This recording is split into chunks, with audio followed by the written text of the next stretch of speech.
The Democratic Party is hemorrhaging women voters at a rate that would make any campaign manager break into a cold sweat. And the reasons why will absolutely shock you.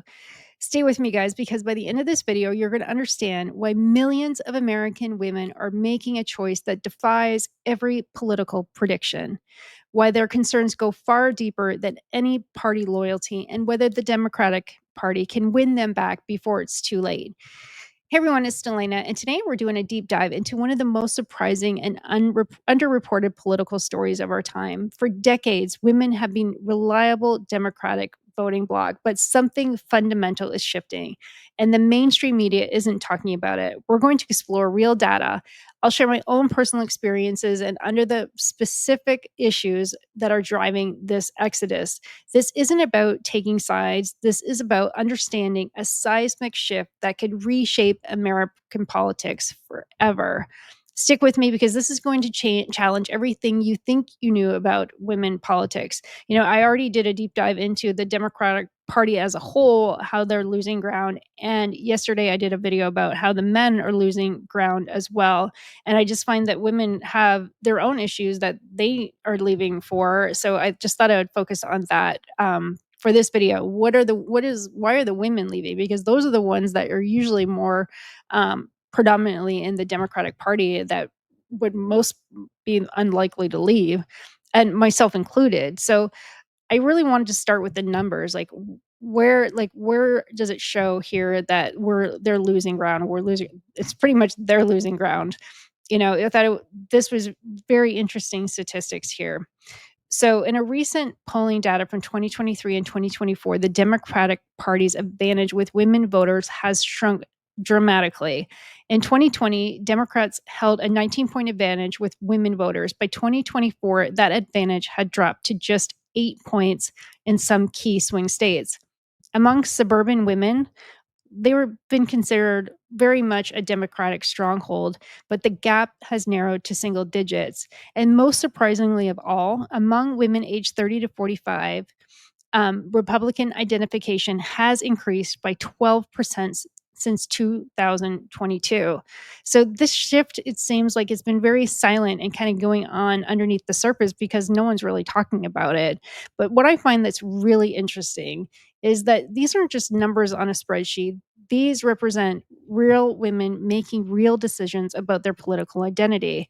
I was reading in the paper, this local paper here in Arizona, and it had a Democratic voter who told the pollsters that were doing polls here that according to her, she thinks that the Democratic Party left her. She didn't leave them. So she really felt, when I was reading kind of on about her story, is that this party used to be for me, but it's no longer. They've gone off and left me here looking for somewhere another home. So, and that's when a lot of the women have been going over to the Republican side. Now, before I go any further, I just want to acknowledge something that's very important. Like, women aren't stagnant. They don't all think the same or want the same things or prioritize the same issues. But what's fascinating is that across different demographics, suburban moms, working class women, college educated professionals, and even young women, we're seeing similar patterns of disillusionment across the board. And a lot of times it's just the regular kitchen table issues, stuff that we worry about in every day, and what constantly ranks number one for women voters is the economy. But we're not just talking about some abstract economic indicators. We're talking about real world impacts that hit women wherever they live. You know, in my backstory is like my parents were very, very left wing. My dad was like left of left. He was like a New Democrat. In Canada, we have three parties, but you have a very far left New Democrat, you have your liberals, and then you have your right wing. My dad was left, left, left. He was a politician. So, he was in many political races growing up, and he is definitely, very socialist.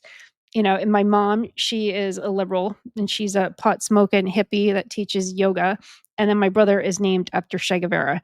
So you can see how left my family is. So even growing up, I tended to lean a little bit right. So I used to have some great conversation with my dad at the Tim Hortons in the mornings, and we would always not argue about political stuff, but he really gave me an awakening about, just how about socialism and social programs and things like that. He was also part of the union. He was a firefighter. He was part of the union. So, and I see sort of the left-hand side, and they fought for the pensions and the unions and the fairness, and I truly believe in all that. And luckily for him, he's living off his pension right now, and unfortunately has dementia. So, um, it's very sad, but yeah, at least his pension is there and is literally covering all his costs. So I understand, and that's what I used to think. This is what's so disheartening about the Democratic Party is it used to be the party for the people, and it's become this just elitism that they just haven't. What I feel, my own personal opinion, is they just lost grip on what's really going on in everybody's everyday's life. I'm a single mom. I have 4 kids. I have 3 teenage boys. Well, they're older now, but, you know, over the last 4 years, they were teenagers and they played travel hockey, and they're pretty big boys. They're hungry, and they don't eat pasta every night. That's not cutting it.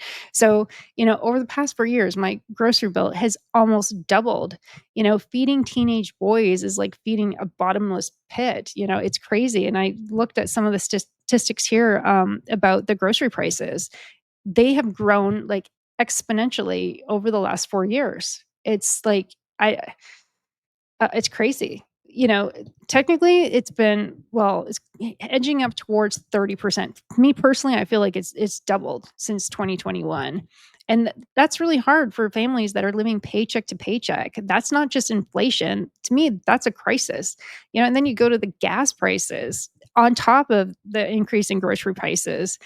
For women who commute to work, drive to school and activities, and manage, like, just the regular household errands, gas prices aren't just a political talking point. This is a daily stress that women have been facing over the last 4 years.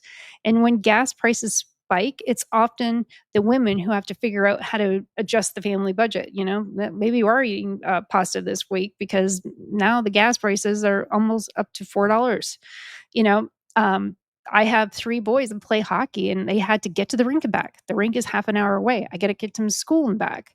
And I ended up getting it. They're old enough that I got them their own car so they could drive themselves because I had to work, get themselves to the rink and back. So now I'm gassing up 2 vehicles, and it's just very difficult. I'm in the real estate business. I'm gonna talk about real estate as well, but and the real estate market is going down, interest rates are going up, my own business is hurting, and it's just really frustrating, and no one's acknowledging, or really, I felt, was really talking about the economy and doing something about it to change it. As you see these graphs, it just grows exponentially year over year. It's crazy.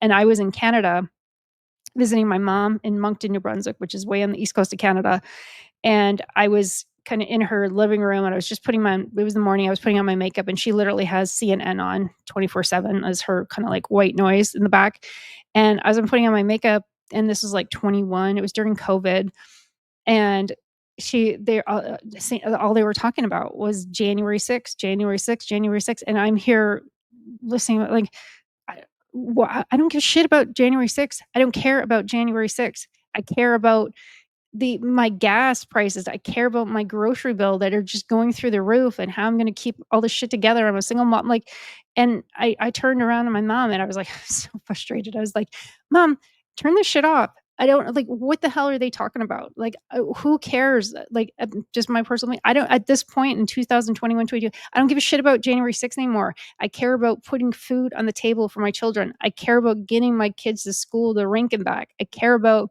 my job. I care about I don't give a shit. And this is all that they're talking about. Really? That's all you have to talk about? And it was going on and on and on about January 6th. And she just kind of looked at me. I'm like, You have no concept of what's really going on in the States, because this isn't, for me, anyways, January 6th was not a priority. Putting food on the table for my children, that was my priority. And that brings me to the housing market. It was going crazy. And you see the housing prices, that real estate's my business, and the prices were going up.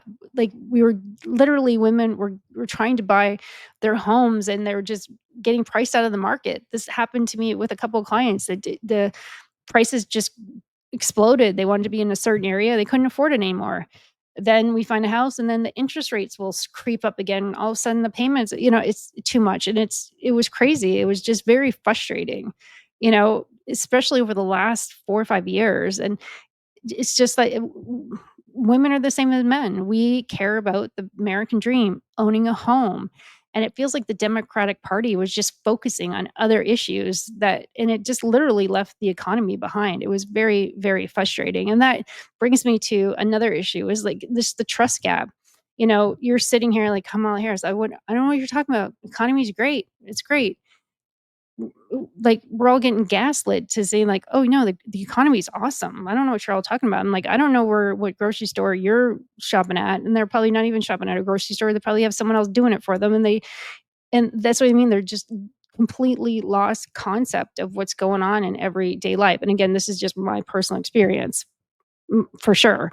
A lot of women never felt that, but I really felt the crunch during the last 4 years was the economy, gas, the grocery stores, my own business. It was just an accumulation, and then you got Kamala Harris going, "I don't know what you're talking about. The economy's great, great." And that just to me, it just creates this trust gap where like you don't know what I'm feeling. Like you can't you can't feel have no empathy of what I am going through. You're just worried, you're just trying to tell me things are great, but that's not showing up on, at the grocery store, that's for sure you know? And then we go on to, like, things again that we don't talk about, like, we care about, but when you're facing all these economic issues and they're talking about identity politics, and I know this is controversial but it is very crucial to understand exactly what's happening. Many women voters are expressing, and this is backed by research, and they're calling identity politics fatigue. Everybody's like, they were sick of it. We're just over it. It's just very, very fatiguing. And that doesn't mean they don't care about women's rights or equality, but again, it's like quite the opposite. But they feel like the focus has shifted in ways that don't reflect their priorities or values. I saw this little meme here. It's like, why are Americans rejecting identity politics and embracing? We need to come together in 2025. They need unity, and hopefully that's going to happen over the next couple of years. You know, that brings me to the sports, and that's another issue that I personally felt very strong about. I have a daughter, 15 years old, and I couldn't imagine her going up against a transgender athlete. It's dangerous, and she was a volleyball player, and we saw what happened to that one volleyball player. She was hurt for life, and it's very frustrating to see that the Democrats were just pushing and pushing this and not really listening to a lot of the women saying this is, to me, they took 10 steps back to female sports. A lot of Democratic women support the LGBTQ community, um, but they still have concerns about biological males competing in women's sports, particularly at the high school and college level. And Megyn Kelly spoke out about this a lot, the Title IX issues. And to me, this is just common sense. Like, biological men are bigger, faster, stronger. Their limb sizes are longer for volleyball or swimming. It just we can't, and running. You just can't compete. To me, it's just absolute common sense. And the only thing that I could think of, it was a resolution to this, they need to add another category, and that's the transgender category, 'cause it just seems ludicrous, but it seems like and that's one of the things I liked about Trump.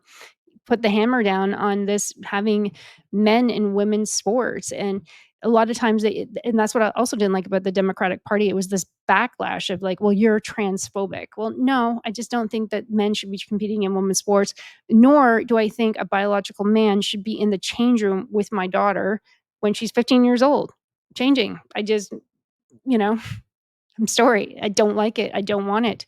To me, it's completely inappropriate, and it just seems like common sense to me that that would never happen. But and like I said, there's these things that are really strong points that are going to point someone away from the Democratic Party for these single issues. If you have a daughter who's in competitive sports and she loses a spot because of a male, like, you're going like, "Screw you. I'm going over to the other side." Someone that's gonna put a hammer down and say, "No, that's not right. There's something wrong with that." And that brings me to immigration. Many women voters express concerns that go beyond policy positions. They're talking about community safety, school resources, and economic competition, concerns that are real, and they're just dismissed like, "Oh, you're being a racist," or, they just don't wanna address the problem. I said, "We're done. Woke is over. Thank goodness."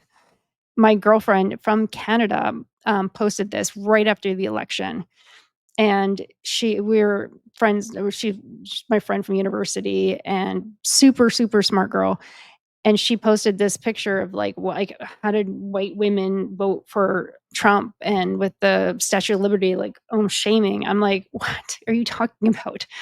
And then we started going back and forth about, "Well, you lost all your women's issues," and I'm like, "What?" Or my women's rights, and I'm like, "What are you talking about?" And then the topic, I wish I had the thread here, but then it went to abortion and all this other stuff, and what are you're crazy, and I'm like, "Look at," I said, "I live 100 miles from the Mexican border in Phoenix." I said, "I care about immigration. I care about my daughter's safety. I care. This is a friggin' problem. This is a problem." Abortion is not on the top list of my concerns right now. Getting my daughter from point A to point B by herself on a bike like a normal kid and not have to worry about immigration or being trafficked as a kid, like, that's real. That is real to me. That's what I get up every day and I worry about, not about if she can have an abortion or not. And so anyways, we went back and forth, and then so I did, again, there was talking about abortion. When I mentioned the thing about the immigration, one of my other girlfriends said, "Really? That's what you're worried about?" Like I was being racist. I'm like, yeah, I do."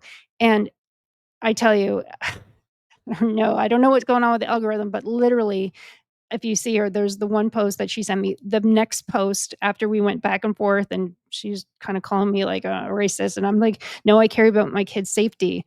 One of my other girlfriends here in Arizona, her friend daughter was missing, and literally it was the next post after she was, like, giving me the side eye, like, "What, really, you care about immigration?" "Yeah, because I worry about this. I would be devastated."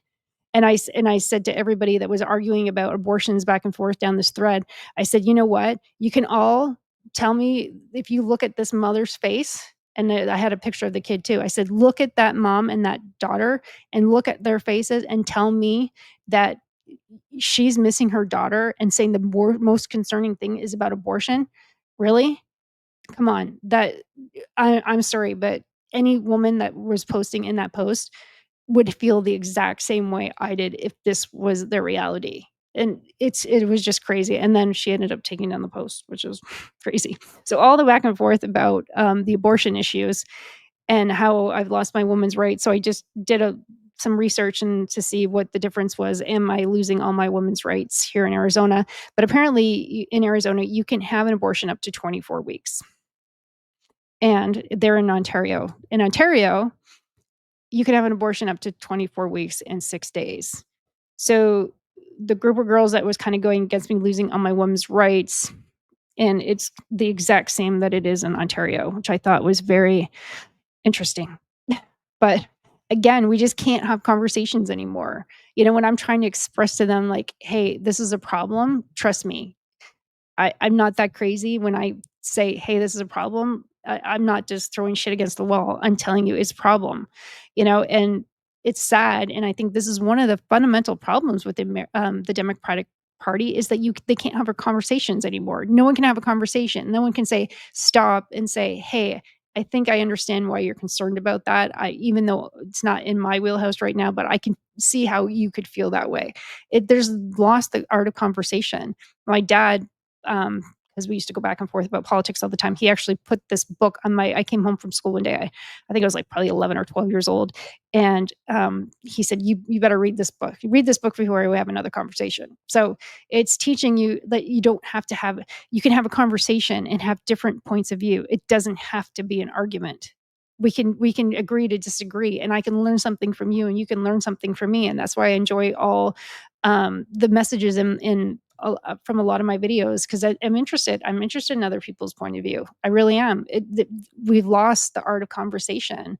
It's really, really sad. And I think if people had more conversations, especially the Democrats, who are supposed to be the more conservative, concerned, more empathetic kind of group, they've completely lost any kind of grip on reality, what's going on, in my opinion. That you're getting labeled as someone who's like racist and all these other things, or the transphobia. It's crazy what is going on within the Democratic Party right now. It's very actually very frustrating. And I feel like not only that, they're not listening, and they're not listening to their voter base. They're doubling down on what doesn't work. And I said that with about the men. They're completely not only are they not listening, they're doubling down on what's not working. So, and I thought, well, what's the solution here? And I think part of the problem too is they don't have any strong leadership. Um, it's very interesting that, these polls I thought were very, very interesting. And it shows that a significant percentage of women express skepticism about female presidential candidates' ability to handle certain issues, particularly foreign policy and national security.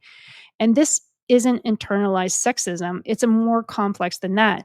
Many women voters are making pragmatic calculations about electability and effectiveness in a way that it really just transcends gender loyalty. They want someone who's going to keep them safe. It's going to be able to. Are we going to really send Kamala Harris up against Putin?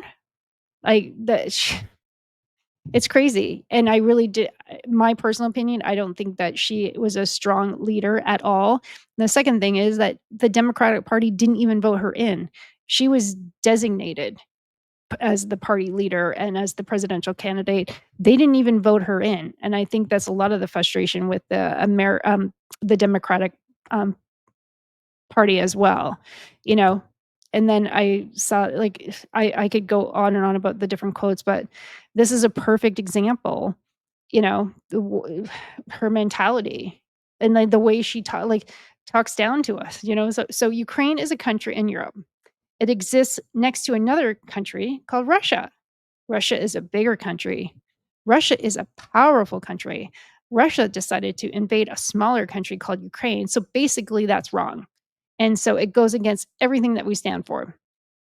Like, that's going to be the leader of the free world. You kidding? There's just a lack of competency, in my opinion.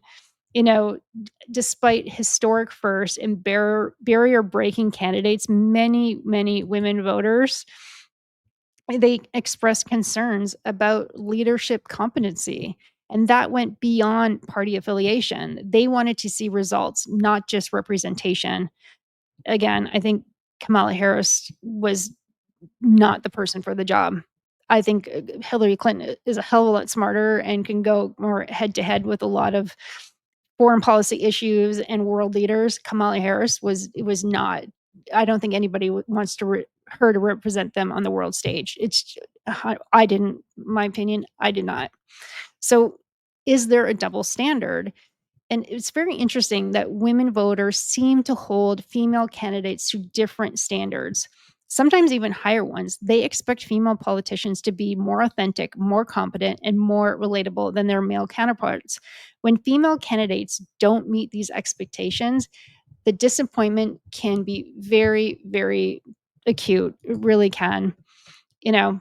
And so, there is a cultural disconnect here, and that brings us to the conversation of the different values that people have, and it really doesn't get discussed in political circles anymore. The Democrats have really had a disconnect with the value systems. I think a lot of them have, and this shows up in various ways. And first is the concerns about radical changes to traditional family structures.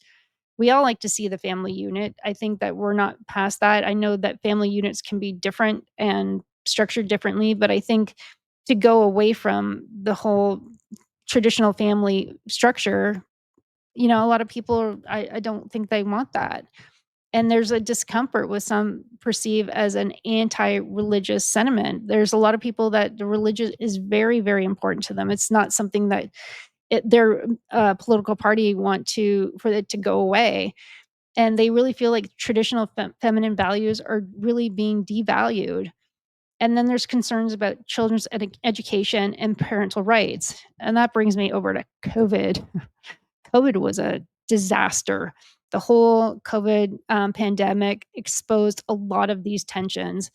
Many mothers felt caught between public health concerns and their children's educational and social needs. School closures, remote learning challenges, and curriculum controversies created stress points that many feel weren't adequately addressed by Democratic leadership. To me, the laws were absolutely ridiculous. And thank goodness in Arizona, we were ones that went back to school a lot earlier. We also didn't shut down our ranks, so my kids were still able to play hockey. But it was just the rules were just ridiculous. And what really, really pissed me off with this is they were so extreme about their laws, especially in California. And then you have Nancy Pelosi getting her hair done where no one else is allowed to get their hair done, but she's out there in the salon getting her hair done. Um, it's just the double standard. It just in the elitism, well, I can, but you can't. And what really aggravated me was seeing Gavin Newsom out for supper at a French restaurant when the kids can't go to kindergarten who are not in danger of losing their lives, kids in kindergarten, and they're having even when they do go to school, they have to wear their masks all day long. But what bothers me about this is that I really don't think that in his gut and in his soul, he really thought that COVID was that dangerous. Because if he really thought it was that dangerous, he wouldn't be out for supper with other people. He just wouldn't. It's just such a hypocrisy. It's just so frustrating. And again, it's the elitism. He's just better than everybody else. So I guess he's so elite that he doesn't risk getting COVID and passing it on to anybody else. I don't know. That was very frustrating to see. It's like what's good for the goose isn't good for the gander, at all. It's really crazy. And another big issue that the Democrats are having is the urban divide. There's a disconnect in particular, around rural and small town women who often feel like the Democratic Party has become way too focused on urban concerns while ignoring their communities that they're more like hometown values and traditional values. And I think they're really losing that rural vote. And so the question is, can Democrats win back women voters? So the big question is, can they win them back, or is this shift permanent? And I think these are just my thoughts of where the Democratic Party is going. But I think this is the key things that they have to get back to, and that's kitchen table economics, the basics. Focus relentlessly on bread and butter economic issues that affect women's daily lives. This means talking about grocery prices, gas costs, childcare, housing, and be very specific in very concrete terms. Like, what exactly are you going to do to make it better? And they have to listen without judgment. That brings me back to the art of conversation. They have to be able to have conversations with people anymore. Create spaces where women can express concerns about issues like sports, safety, cultural changes, and they don't want to be labeled a racist or anti-Semitic or, transphobic. And this really needs a new approach to a lot of these policy discussions. And then they have to have pragmatic progressivism. They need to find ways to advance progressively in with their values, but they have to do it in kind of incremental approaches. They can't just go, "Oh, okay, we're all going to do this and everything changes like in a blink of a hat." I think it just needs to be very incremental. And that's when you can make changes along the way instead of going from, balls to the wall from 0 to 100. If you kind of do it a little bit at a time, you can make adjustments. And I don't think that they did that. They just came out with all these social issues and making all these commitments to equality and rights. And it just bombarded everybody. And I'm reading this book right now, and it's talking about how like the pendulum, like sometimes when you have the pendulum up here and you throw shit at it and people are going to resist they're going to push back at equal force the other way. And I think that's what happened a lot with the DEI. They pushed it on people so much that people started to push back. And instead of, like I said, just going in a little bit and creating differences a little bit along the way, they just went balls to the wall, like 0 to 100. And I think that it just bulldozed a lot of people. And they also think they need to develop better leaders. They don't have any really good female leaders. They have to start investing in, like, more female political talent that can talk to, like, a broader range of women and their experience, and not just certain education or geographic backgrounds. They really have to I think they really need to touch all the different women in society, not just the elite educated ones, and they have to have a lot more authenticity. I find a lot of the leaders in the Democratic Party, they're just not authentic. And they're genuine policy solutions rather than identity-based appeals that may feel hollow to voters. They're not dealing with the real world challenges. They're just dealing with their own little ideology in their worlds, and like, they should tell us what we should be thinking, and this is what you should be concerned about, instead of listening to what we're actually concerned about. It's really crazy. And then you have the Republicans. There's an opportunity there for the Republicans to keep, gaining and solidifying those that have moved over to the other side. And for the Republicans, they needed to continue focusing on economic issues that resonate with families, and they have to offer nuanced positions on cultural issues that acknowledge women's diverse perspectives. And I think they're really doing that, and they're developing female leaders who can speak really authentically to women and their concerns, and to avoid extremist positions that might push moderate women away. They really dropped the abortion issue, which I'm very glad that they did, and kind of put it off to the states. I think that was a smart thing to do. I think they should stay out of that. It was just a very much extreme position that would really deter a lot of women. It would be an all or nothing, that, hey, I have the right to choose what's going on in my own body, period. And I'm going to vote against that, whoever thinks that they have the right to tell me what to do with my body. And I think that letting that go made a lot of people with that point of view able to move over to the other side, because they're not gonna have the government dictating what's gonna go on, what they feel would be going on in their own body. So what does this mean for America? Well, I don't know. I think that the Democrats need to get stronger leaders. I just kinda looked up who are the strong, female leaders for the Democrats, and this is what I got. And I just don't think that those are the women that are gonna make the big changes that need to really make it work for the Democrats. They need women that can get women to shift their ideologies back and get political allegiance with these women that kinda left, and get them back. And that means making bigger changes in American society. They have to say, "Hey, we're gonna change, and hey, come on board with us." So there is a bigger picture here, and that is that they need to ask those deep questions, and how political parties and how they can change their voters' priorities, or bring aboard or understand what their voter priorities are. Whether it's traditional coalitions that can hold together in an era of rapid social change. Like, democracy functions with established political assumptions. This just doesn't apply anymore. They really need to find out what the people want and give it to them.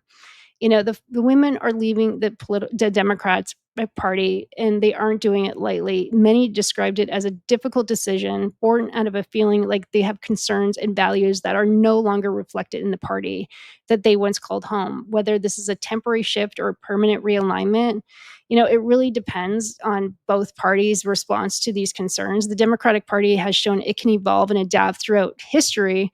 The question is, can they do it quick enough for the next generation of women voters, that these women are permanently walking away? And for Republicans, the challenge is proving they can be a genuine alternative on the issues that these women really care about, and not just vote against the Democrats.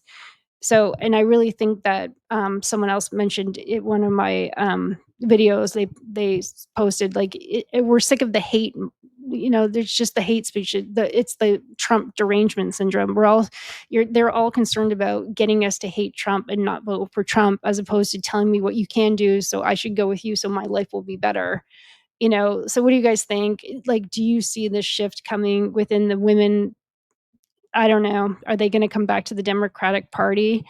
It's very interesting to see what will happen over the next couple of years. I think they're completely over for the midterms. I really do. I don't think that they're gonna get a lot of their base back in time, though I do think that there is a window of opportunity because a lot of people are being disillusioned with Trump. Those that went over to Trump, the whole Epstein files thing, and say, "Oh, nothing to see here, folks." And I think that's been very frustrating. Candace Owens says that the MAGA movement is over. She wanted to have a funeral for the MAGA movement. Um, Tucker Carlson going against Trump or saying negative things and kind of looking deeper into things. Nick Fuentes, it seems like the conservative side is really becoming divided. So I think that, I think a lot of women who kind of moved over from the Democratic side to the conservative side are seeing a lot of those cracks. So it'll be interesting to see if they see those cracks and go, I'm getting out of here. I'm going back over to the Democratic side. And if they're smart, they're going to use those cracks in the whole MAGA movement to really talk about what women care about and bring those women back over to their side and really cater to what the things that they care about. But unfortunately, what I do think is happening is they're not listening no matter what. They're just still Trump derangement syndrome. This is what's wrong with Trump, hate Trump. And they're still not listening. And not only that, they're doubling down on the issues that women say we don't care about and we're over. So, anyways, guys, let me know what your thoughts are. It's very interesting. Like I said, I would have been a liberal Democratic supporter, but just all the stuff that I've seen go down, it couldn't. And I really truly think the number one problem was Kamala Harris. She was not smart enough to the word salads were beyond me. She was never gonna be a strong leader. And even what's going on right now, like with all the wars, America needed a strong leader and she was just not it. And it's too bad.